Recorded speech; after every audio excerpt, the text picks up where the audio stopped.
सीधे रुक करेंगे गोरखपुर का। सीएम योगी आदित्यनाथ लाइव हैं, क्या कुछ कह रहे हैं सुनिए। प्रख्यात चिकित्सक डॉक्टर राधा जीना जी, वरिष्ठ अधिवक्ता श्री वशिष्ठ मिश्रा जी, प्रमुख उद्यमी और समाज सेवी श्री प्रमोद माथानेलिया जी, आज के इस प्रबुद्ध जन सम्मेलन में उपस्थित राप्ती नगर मंडल से जुड़े हुए हमारे सभी पार्षदगण, चिकित्सकगण, अधिवक्तागण, उद्यमीगण,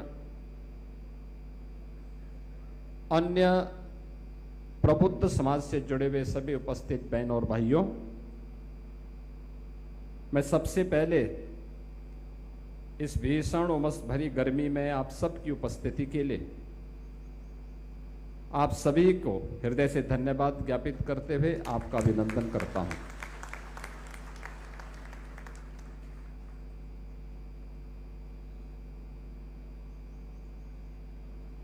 मुझे अच्छा लगा कि गोरखपुर महानगर की इकाई हर नगर मंडल में 3 सम्मेलन के जिस लक्ष्य को लेकर के आगे बढ़ी है, आज राप्ती नगर मंडल इस प्रबुद्ध सम्मेलन के माध्यम से उस कड़ी को एक नई ऊंचाई दे रही है। किसी भी समाज में दिशा देने के लिए, प्रेरणा प्रदान करने के लिए उस समाज के प्रबुद्ध जनों की बड़ी भूमिका होती है। यानी ओपिनियन मेकिंग के रूप में आप सबकी एक बड़ी भूमिका होती है। समाज को कैसे चलना है, किस दिशा में आगे बढ़ना है, क्या करना है, क्या नहीं करना है। आप मार्गदर्शक हैं समाज के। अलग अलग तबका हो सकता है। चिकित्सक अपने मरीजों के प्रति, शिक्षक अपने छात्रों के प्रति, अधिवक्ता अपने वादकारियों के प्रति, उद्यमी अपने उपभोक्ताओं के प्रति, अलग अलग तबके से जुड़ा हुआ प्रबुद्ध जन अपने अपने क्षेत्र में एक मार्गदर्शक के रूप में, एक प्रेरणा पुंज के रूप में सदैव एक नई दिशा प्रदान करता है। और ये अच्छी पहल है कि समाज के ऐसे ओपिनियन मेकर के साथ हम सब एक संवाद के कार्यक्रम के साथ जुड़ रहे हैं। अच्छा हुआ मैं मंच पे आया तो रवि किशन को देख करके मैं देख रहा था कि यहां का कूलर, यहां का एसी भी काम करना बंद कर दिया। तो मैंने उनसे यही कहा कि भाई आप मंच पे बात कर रहे थे इसको, लेकिन देखिए आप सब बंद हो गया है। वो गए भी थे लेकिन वो और बंद हो गया, जैसे उनका हाथ लगा और बंद हो गया।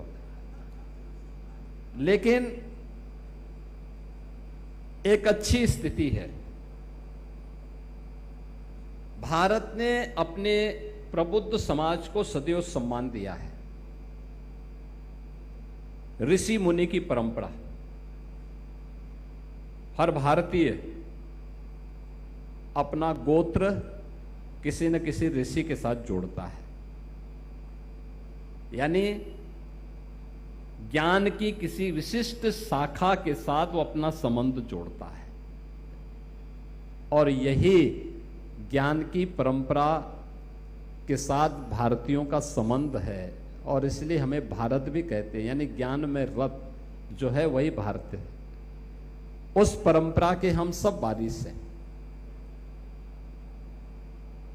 देश काल और परिस्थिति को भी सही दिशा प्रदान करने की जिम्मेदारी हमारे प्रबुद्ध जनों की है। याद करना, दुनिया के अंदर आज जो भी वैभव है, दुनिया प्रगति के नित नए प्रतिमान स्थापित कर रही है। लेकिन आज जो कुछ भी दुनिया में आपको दिखाई देता है, ये सब प्रगति गत 400-500 वर्षों की है। उससे पहले की दुनिया, भारत को छोड़ दें तो दुनिया के अन्य देशों में जो आज के कथित विकसित देश हैं, ये उस समय अंधकार के युग में जी रहे थे।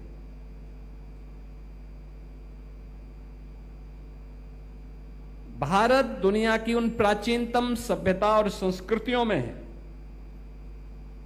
हजारों वर्षों की विरासत जिसके पास है,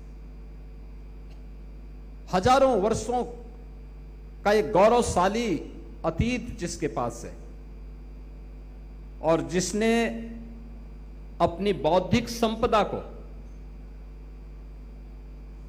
केवल अपने लिए नहीं, दुनिया में शासन और आधिपत्य स्थापित करने के लिए नहीं, बल्कि विश्व बंधुत्व के भाव के साथ पूरी दुनिया को सर्वे भवन्तु सुखिनः सर्वे सन्तु निरामया के भाव के साथ, वसुधैव कुटुंबकम के साथ कि अयम निज परोवेति गणना लघु चेतसाम उदार चरितानाम तो वसुधैव कुटुंबकम, यानी ये विराट भाव लेकर के, ये मेरा है, ये तेरा है, ये भाव तो संकुचित बुद्धि के लोगों का होता है। उदार चरित्र वाले लोगों के लिए भारत ने क्या कहा कि पूरी दुनिया ही एक कुटुंब है, वसुधैव कुटुंबकम, पूरा विश्व एक परिवार है, और उस परिवार भाव के साथ हमने जीवन जिया है। हमारे ऋषि मुनियों ने उस प्रकार की प्रेरणा सदैव हम लोगों को दी है। हमने जबरन किसी पर आधिपत्य स्थापित नहीं किया, कभी नहीं। आप याद करिए रामायण का वह दृश्य, जब लंका पर भगवान राम विजय प्राप्त कर लेते हैं, लंका विजय हो जाती है। विजय होने के बाद कायदे से भगवान राम वहां के राजा हैं। 14 वर्ष के वनवास के दौरान भगवान राम कभी किसी राज्य में नहीं गए,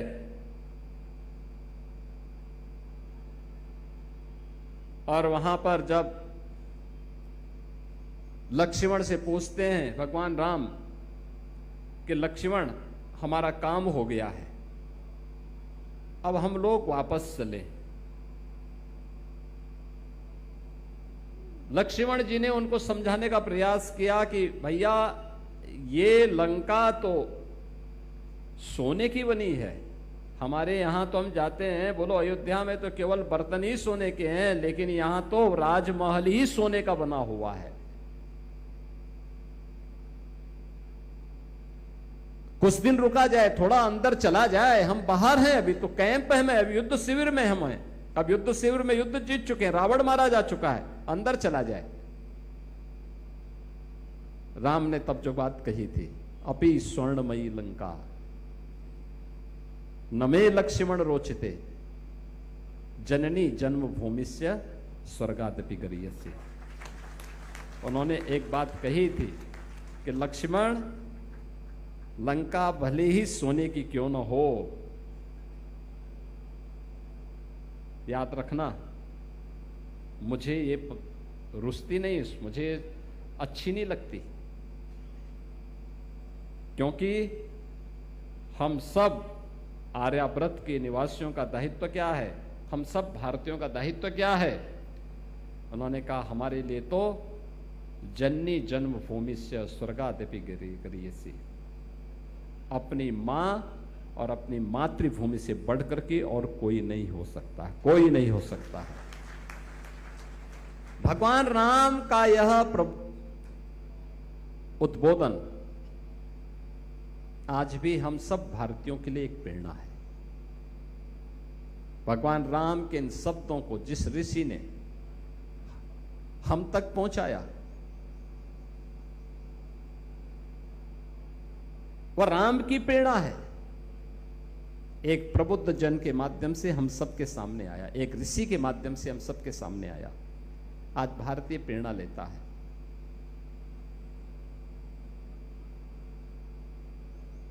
पूरा भारतीय प्रेरणा लेता है। कौन कोना है देश का जहां हम जाएं और हमारे बाने को पहन करके जब हम किसी के सामने जाते हैं तो लोग देख करके ही पहचान करके बोलते हैं जय श्री राम। देखिए, हमारा जान पहचान नहीं है। एयरपोर्ट पर हम चलते हैं, किसी गांव में, किसी शहर में, किसी फंक्शन में, दूर से ही पहचान करके, कोई जान पहचाने, दूर से ही देख करके कहते हैं योगी जी जय श्री राम। एक शब्द हम सबको सुनने को मिलता, उत्तर, दक्षिण, पूरब, पश्चिम, वो हिंदी जानता हो न जानता हो, वो तमिल मूल का हो, मलयालम का हो, कन्नड़ का हो, तेलुगु का हो, मराठी हो, बंगाली हो, उड़िया हो, नॉर्थ ईस्ट की किसी भी भाषा को बोलने वाला हो, भारत की किसी भी भाषा और बोली को बोलने वाला हो, उसके मुंह से एक शब्द निकलता है जय श्री राम। यानी जय श्री राम का मतलब राम के उन आदर्शों को मानना, राम के उन आदर्शों पर चलना जिन्होंने देश और समाज के लिए, तत्कालीन समाज के लिए एक प्रेरणा के रूप में हम सबको दिया है। ऋषि वाणी से वह हम सबके सामने अलग अलग ग्रंथों के माध्यम से हम सबके सामने प्रस्तुत हुआ है। बहनों और भाइयों, यह महत्वपूर्ण इसलिए भी, व्यक्तिगत जीवन हो या समाज और राष्ट्र का, हमेशा एक जैसा नहीं होता है। यह धर्म चक्र है। उत्थान और पतन इसके जीवन का हिस्सा होता है। जब हम समृद्धि की प्रकाष्ठा पर हो, उत्थान की सर्वोच्च शिखर पर हो, तब अहंकार न हो। लेकिन जब चुनौती आए, संकट आए, तब निराश भी न हो। समभाव के साथ सम और विषम परिस्थितियों में कार्य करने की सामर्थ्य, और ये हर भारतीय को विकसित करना पड़ेगा, हर भारतीय का गुण बनना चाहिए, तभी देश आगे बढ़ेगा, तभी देश आगे बढ़ सकता है। आपने बदलते हुए भारत को देखा है। पिछले 11-12 वर्ष में बदलता हुआ भारत आज दुनिया के लिए एक प्रेरणा बना हुआ है। दुनिया के अंदर तेजी के साथ उभरती हुई भारत की अर्थव्यवस्था दुनिया के देशों के लिए तो प्रेरणा थी, लेकिन जो भारत को उभरने नहीं देना चाहते थे, उनके लिए चुनौती भी थी। याद रखना, हम सबको जो भी हमारा अस्तित्व है दुनिया के अंदर, अगर आज हमारा सम्मान बढ़ा है इसलिए क्योंकि भारत दुनिया के अंदर एक सही दिशा में प्रधानमंत्री मोदी जी के नेतृत्व में आगे बढ़ा है। उनकी दिशा सकारात्मक थी, भारत तेजी के साथ आगे बढ़ा, हर एक क्षेत्र में आगे बढ़ा। भारत का सम्मान दुनिया के अंदर बढ़ा। भारत की प्रगति दुनिया के अंदर शानदार प्रगतियों में से गिनी जाती है। लेकिन जो मैंने कहा कि जब आप अच्छी दिशा में कार्य करते हैं तो परीक्षाएं भी होती हैं। कोरोना जैसी महामारी का सामना हम सबको करना पड़ा था, पूरी दुनिया को करना पड़ा था, लेकिन 140 करोड़ की आबादी का भारत कोविड प्रबंधन में दुनिया के अंदर सबसे बेहतरीन कोविड प्रबंधन करने में सफल रहा। याद करिए, कोरोना जैसी महामारी में 140 करोड़ भारतीयों में जितने लोगों की मौत दुर्भाग्य से उस महामारी के कारण हुई, हमारी आबादी का यानी 140 करोड़ की आबादी भारत की, और दुनिया का जो सबसे विकसित देश है उस अमेरिका की आबादी भारत का 1/4 है। 1/4 का मतलब कुल 34 करोड़ की आबादी वहां निवास करती है। भारत के अंदर 140, वहां केवल 34 करोड़। और अमेरिका में कोरोना से मरने वालों की संख्या भारत की तुलना में 4 गुना थी। यानी वहां अच्छे स्वास्थ्य केंद्र थे, प्रशिक्षित स्टाफ था, वैक्सीन भी था, दवा भी थी, सब कुछ था, लेकिन लीडरशिप इस प्रकार की नहीं थी कि कोरोना को मुकाबला करने के लिए वे भी फ्रंट फुट पर आकर के लड़ सके। हमारे पास हो सकता है संसाधनों का अभाव रहा हो, लेकिन हर व्यक्ति को फ्री में वैक्सीन, फ्री में टेस्ट, फ्री में राशन की सुविधा और बेहतरीन कोविड प्रबंधन के लिए फ्रंट फुट में स्वयं प्रधानमंत्री मोदी जी आगे आकर के देश को एक नेतृत्व दे रहे थे। आज भी आप देख रहे होंगे पश्चिम एशिया में युद्ध चल रहा है, अमेरिका, यूरान का, तेल की आवागमन बाधित है, ईंधन की आपूर्ति बाधित है। दुनिया के सभी देशों में, अमेरिका में 4 गुना डीजल, पेट्रोल और रसोई गैस के दाम बढ़े हैं, 4 गुना। अगर उसकी कीमत पहले $100 रही होगी तो अब $400 है। यूरोप के देशों की हालत खराब है। पाकिस्तान जैसे तैसे टाइम काट रहा है। अरब के देश स्वयं परेशान है, अंधकार में रहने के लिए मजबूर हैं। दुनिया के तमाम देशों में अव्यवस्था का सा वातावरण है। याद करिए, फरवरी से लेकर के 12 फरवरी से लेकर के लगातार ये सब चल रहा है, लेकिन अब तक जनता पर बोझ न आने पाए। प्रधानमंत्री मोदी जी ने इसके लिए पूरा प्रबंध किया, लेकिन देश के ऊपर जो बोझा आ रहा है, जो चैलेंज आ रहा है, उसको ध्यान में रखते हुए मोदी जी ने कुछ आह्वान भी किया। याद करिए, जब मोदी जी ने कहा कि आप विदेश से सोना मत खरीदिए, विदेश में शादी ब्याह की पार्टी मत करिए, विदेश में घूमने मत जाइए, आपको घूमना है अपने देश के अंदर किसी इको टूरिज्म की साइट पर, किसी स्पिरिचुअल टूरिज्म की साइट पर, किसी हेरिटेज टूरिज्म की साइट पर जाइए। शादी ब्याह का फंक्शन हो या घूमने का कार्यक्रम हो, वहां पर जाकर के करिए। भारत का पैसा भारत में लगेगा, भारत में रोजगार का सृजन होगा, भारत के विकास में पैसा उपयोग होगा। जब मोदी जी कह रहे हैं कि आप विदेश से सोना मत खरीद के लाइए, बल्कि भारत के अंदर जो आपके पूर्वजों का पुराना सोना है उसको निकालिए, उसकी मरम्मत करिए, उसको रिडिजाइन करिए। आज की जो मांग है उसके अनुसार रिडिजाइन कर सकते हैं, रिपेयर करा सकते हैं, सफाई करवा सकते हैं। हमारा दायित्व बनता है प्रधानमंत्री मोदी जी के आह्वान पर प्रभु श्री राम का लक्ष्मण को दे गए उपदेश से प्रेरणा प्राप्त करके हम भी सोने के पीछे नहीं भागेंगे, बल्कि अपने पूर्वजों की थाती को पुनर्जीवित करेंगे। जब मोदी जी कह रहे हैं ईंधन को बचाने के लिए हम सबको प्रयास करना चाहिए, ये प्रयास आपने देखा होगा पहले से है भी। जैसे पीएम प्रधानमंत्री हर घर मुफ्त सोलर बिजली योजना, रूफटॉप सोलर घरों के ऊपर लग रहे हैं। उसका उपयोग होना चाहिए। जब आप कमरे में नहीं है तो पंखा, बिजली,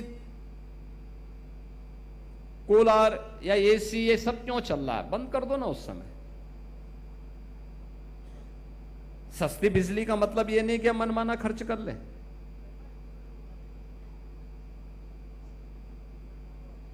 अगर एक ही मोहल्ले से 10 बच्चे स्कूल जा रहे हैं, एक ही स्कूल में जाना है, तो क्या जरूरी है कि 10 कार जाए? 1-2 कार में भी जा सकते हैं, कार पुलिंग भी हो सकती है, या एक साथ कोई ई रिक्शा को भी बुक करा करके सुरक्षित तरीके से उन बच्चों को स्कूल भेजने की व्यवस्था की जा सकती है। स्कूली बस की मांग की जा सकती है। अगर एक मोहल्ले से 50 बच्चे हैं, आप परिवहन निगम से बोलेंगे, परिवहन निगम कोई शटल बस लगा सकता है सीधे स्कूल छोड़ने लाने के लिए, सस्ते में इस व्यवस्था को वहां किया जा सकता है। आखिर जो 30-40 4 व्हीलर चलते हैं, इनकी बचत होगी ना, उससे तेल बचेगा ना। कैसे कंट्रीब्यूशन हम सब कर सकते हैं, ये आज की हमारी चुनौती, और हम उस चुनौती के लिए अपने आप को तैयार करें। दूसरा, आपने बदलते हुए भारत को देखा है, बदलते हुए उत्तर प्रदेश को भी देखा है और बदलते हुए गोरखपुर को भी देखा है। याद करिए ना, क्या स्थिति थी आज से पहले। आज से पहले 2017 के पहले इंसेफ्लाइटिस की बीमारी का खतरा है नौनिहालों के लिए। बच्चा पैदा होता था, मां और पिता दोनों चिंतित होते थे कि नौ की बीमारी या इंसेफ्लाइटिस से, दिमागी बुखार से बच्चे को कैसे बचाएं। बच्चा थोड़ा बड़ा होता था, पढ़ाई का संकट। बच्चा पढ़ाई लिखाई करके आगे बढ़ता था, अब रोजगार का संकट। नौकरी रोजगार के लिए यूपी के बाहर जाना है तो पहचान का संकट।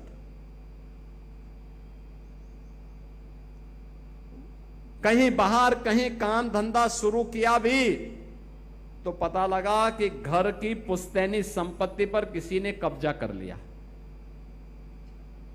विकास ना, बिजली नहीं, सड़क नहीं, रोजगार नहीं, अन्नदाता किसानों के लिए कुछ भी सुविधा नहीं, व्यापारी से गुंडा टैक्स,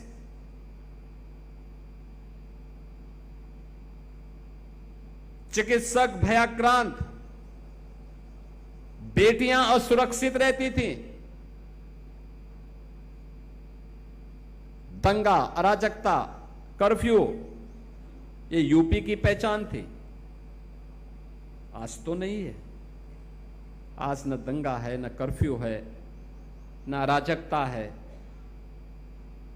न अव्यवस्था है। आज तो विकास है। जिस मार्ग से चलेंगे, या तो 4 लेन की कनेक्टिविटी होगी या कनेक्टिविटी बन रही होगी। जब बनेगी थोड़ा बहुत परेशानी उस समय होगी, लेकिन सामान्यतः वह एक बेहतरीन स्थिति पैदा करेगा। फर्टिलाइजर कारखाना बंद था, आपके ठीक पश्चिम में जाके देखिए, आज चल रहा है। एम्स गोरखपुर में नहीं था, आज एम्स गोरखपुर में है। बीआरडी मेडिकल कॉलेज स्वयं बीमार था, उपचार क्या करता, आज बेहतरीन सेवा दे रहा है। आज हर नौजवान को नौकरी और रोजगार की गारंटी है।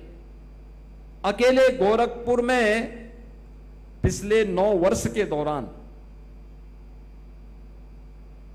15,000 करोड़ रुपए के प्रोजेक्ट लगे हैं और लगभग इतने और लगने जा रहे हैं।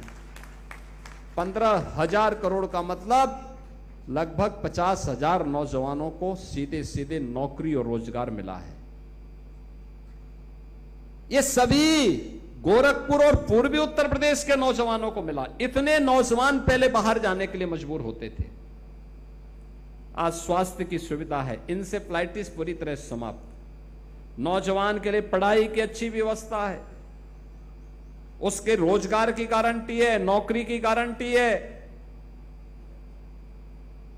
बेटी की सुरक्षा की गारंटी भी है, विकास की भी गारंटी है। प्रबुद्ध जनों से मेरी यही अपील है, इसको चर्चा परिचर्चा का विषय बनाना चाहिए। याद करिए, आज जो नौजवान 20 वर्ष का होगा, 22 वर्ष का होगा, आज से 9 वर्ष 10 वर्ष पहले वह 11-12 वर्ष का रहा होगा।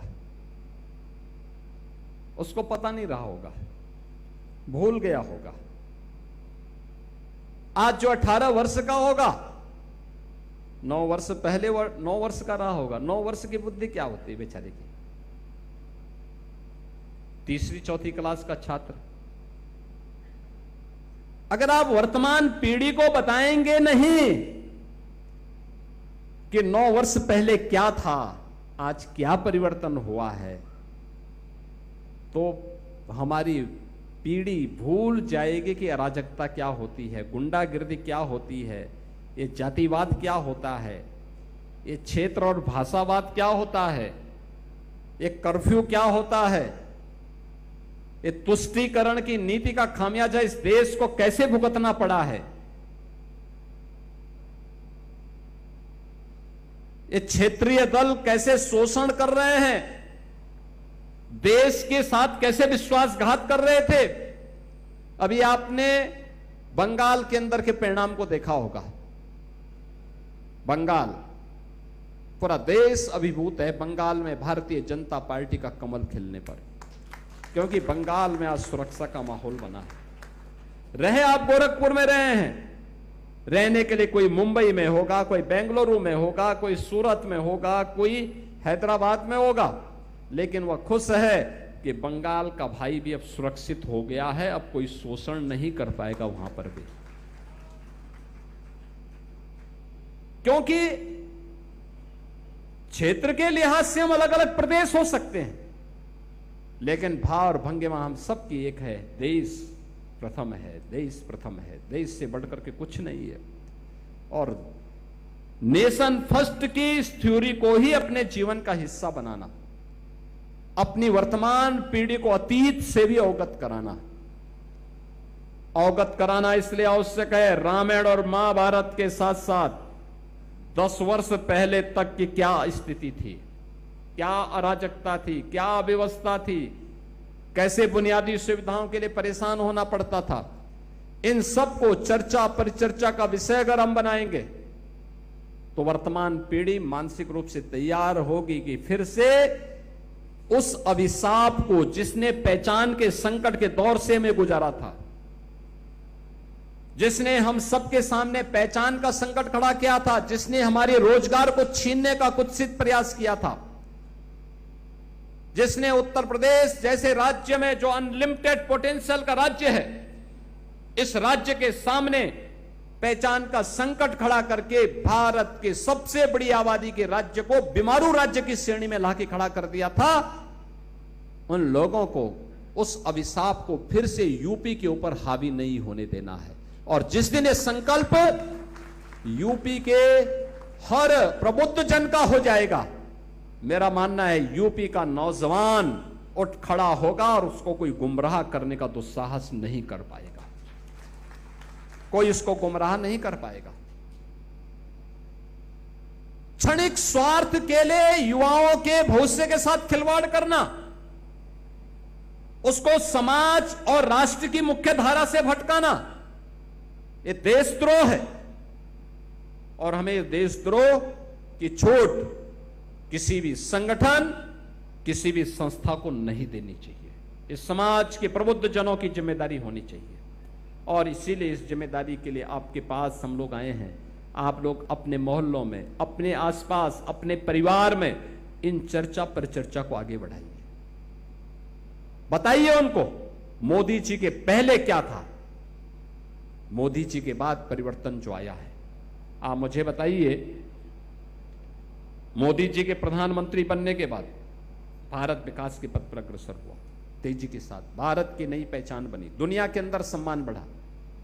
और यूपी में डबल इंजन सरकार आने के बाद कर्फ्यू मुक्त, गुंडा मुक्त, माफिया मुक्त, और अयोध्या में राम जन्मभूमि का भव्य राम मंदिर का निर्माण। क्या ये हो पाता अगर ये डबल इंजन की सरकार नहीं हो पाती? तो अपनी पीढ़ी को सौभाग्यशाली मानो कि इस लोक में तो आप अभिभूत हैं ही, इस लोक के बाद भी आप बता सकते हैं कि हमारे सामने प्रभु का भव्य मंदिर का निर्माण हुआ है, ये बता सकते हैं। और इसलिए बहनों और भाइयों, प्रबुद्ध जनों का आह्वान करने के लिए मैं आया हूं। याद करिए 1965 में भारत के एक प्रधानमंत्री से लाल बहादुर शास्त्री जी ने देशवासियों का आह्वान किया था कि अमेरिका ने गेहूं बंद कर दिया था भारत का, और तत्कालीन प्रधानमंत्री ने देशवासियों का आह्वान किया था, भारत में गेहूं का उत्पादन उतना नहीं हो रहा था, उन्होंने कहा था एक समय व्रत रखो, और भारत के लोगों ने व्रत रखा था, एक समय व्रत रखा था। हर परिवार में सप्ताह में एक दिन व्रत रखता था परिवार, और मैं देखता हूं ये व्रत रखने की परंपरा तब से जो चली, भारत के आरोग्यता का कारण भी बनी।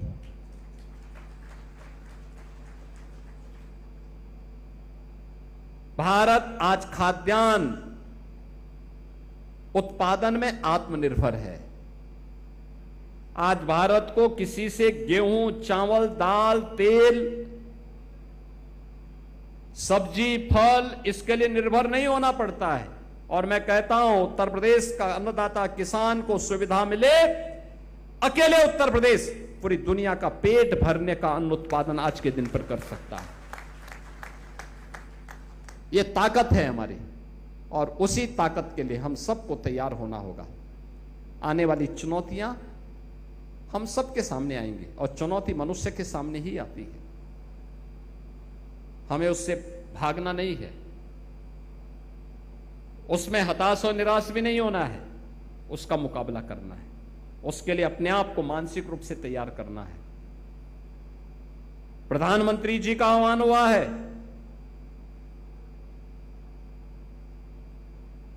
कि हम लोग ईंधन की बचत करने में योगदान दें। नगरीय क्षेत्र में हमारा प्रयास होना चाहिए, एलपीजी की कालाबाजारी हर हाल में रुकनी चाहिए, और जो कर रहे हैं उन पर सख्त कार्रवाई भी होनी होगी। लेकिन प्रबुद्ध जनों का भी दायित्व बनता है कि वे बोलें, जो गलत कर रहा है उसको चेतावनी भी दे दें, और नहीं तो प्रशासन की कार्रवाई करवा दें। हमारा प्रयास होना चाहिए पीएनजी के कनेक्शन के लिए हम आवेदन करें, स्मूथ कनेक्शन मिल जाएगा। सिटी गैस डिस्ट्रीब्यूशन की व्यवस्था के साथ हम जुड़ेंगे और अच्छे परिणाम उसके आ सकते हैं। जितनी आवश्यकता है, अगर ईंधन की कुछ ज्यादा क्राइसिस आती है, घर में भोजन के आइटम कम हो सकते हैं, यह आवश्यक नहीं कि 56 व्यंजन बनने ही बनने हैं, वह कम भी हो सकता है।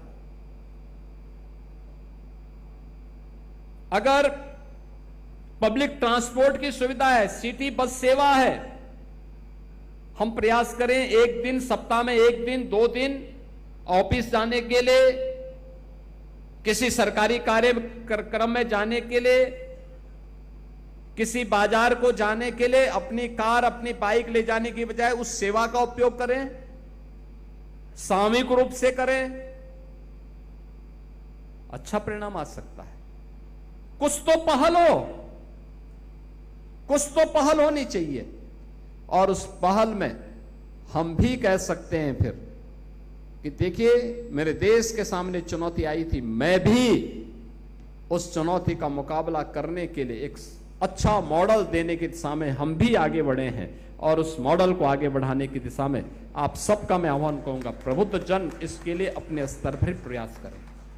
कैसे हम इन चुनौतियों का सामना कर सकते हैं? ये एलपीजी की आ सकती है, ये डीजल पेट्रोल की आ सकती है, ये किसी भी अन्य क्षेत्र की आ सकती है। और जब चुनौती हो तब कोई राजनीति करे तो उसको एक सिरे से खारिज भी करना चाहिए। एकदम समाज के, मोहल्ले के वासियों की तरफ से विज्ञप्ति करनी चाहिए कि देश संकट में है, ये लोग राजनीति करते हैं, इनकी राजनीति को हम निंदा करते हैं, उसको कंडेम किया जाना चाहिए। देश की कीमत पर राजनीति ये स्वीकार्य नहीं होनी चाहिए। आज के इस अवसर पर मैं भारतीय जनता पार्टी महानगर इकाई को, राप्ती नगर मंडल इकाई को हृदय से बधाई देता हूं कि इतनी बड़ी संख्या में, इतनी भीषण गर्मी में इतने प्रबुद्ध जनों को आप सब ने यहां पर एकत्र किया है। मैं यहां के पार्षद को, मंडल अध्यक्ष को मंच पर उपस्थित हमारे जो प्रबुद्ध जन हैं, प्रोफेसर राम नरेश दुबे जी, डॉक्टर राधा जीना जी, श्री वशिष्ठ मिश्रा जी, श्री प्रमोद मातनहलिया जी और अन्य यहां पर उपस्थित सभी प्रबुद्ध जनों को मैं हृदय से धन्यवाद देता हूं कि आप सभी लोग आज यहां पर आए। विकास की भी प्रक्रिया के साथ आने वाली चुनौतियों का मुकाबला कैसे हमें करना है, इन चुनौतियों से भी आप सब वर्तमान की चुनौतियों के साथ, देश के साथ मिलकर के, कंधे से कंधे मिलाकर के समाज को एक नया मार्गदर्शन देंगे, इस विश्वास के साथ आप सबके प्रति मैं अपनी शुभकामना देता हूं। धन्यवाद। जय हिंद। अभी हम सभी को पूज्य महाराज जी का आशीर्वचन प्राप्त हुआ। अब मैं इस कार्यक्रम के आभार ज्ञापन के लिए इस मंडल के अध्यक्ष श्री प्रशांत विश्वकर्मा जी को आमंत्रित करता हूं कि वह आवें और सभी के प्रति आभार ज्ञापन करें। श्री प्रशांत विश्वकर्मा जी। महानगर गोरखपुर शहर विधानसभा मंडल राप्ती नगर प्रबुद्ध वर्ग संवाद कार्यक्रम के मुख्य अतिथि सर्वाधिक लोकप्रिय मुख्यमंत्री गोरक्षपीठ पीठाधीश्वर परम पूज्य योगी आदित्यनाथ महाराज जी का आज के कार्यक्रम में श्रेष्ठ मार्गदर्शन प्राप्त हुआ। पूज्य महाराज जी के प्रति हृदय से आभार व्यक्त करता हूँ। मंचासीन सभी अतिथिगण के प्रति आभार व्यक्त करता हूँ।